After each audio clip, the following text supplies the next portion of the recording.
Nahigpit natin kinukundina ang insidenteng naganap noong July 12, 2025 sa Barangay Ibabang Dupay, Quezon City, kung saan isang tauhan ng PNP ang naaresto dahil sa pananakot, pagtuto at pagpaputok ng baril na kung saan ito ay nag-viral sa social media.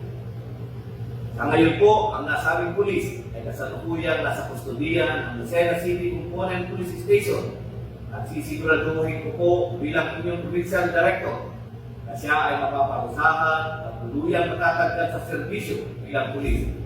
Ang ganitong klaseng asal ay hindi kailanman kinukonsente sa ating organisasyon.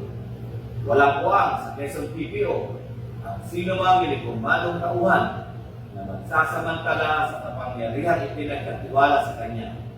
Ang sino mang lalabag sa batas ay mananagot saan mang hanay siya nabibilang. Last nating paabot sa publiko na ang Quezon PPO ay naninindigan para sa serbisyong may disiplina at integridad. Patuloy tayong maglilinis sa ating halay at titiyakin ang mga natitira ay yaong tunay na karapat-dapat sa pagtitiwala ng sambayanan. Sa mga kasamahan kong tapat sa serbisyo, huwag tayong panghinaan ng loob. Higit kailanman, kailangan natin ngayon ng pagkakaisa, disiplina at dedikasyon sa ating tungkulin. Sama-sama nating patunayan na mas marami pa rin ang matitino, marangal at matanansang pulis sa Quezon PPO.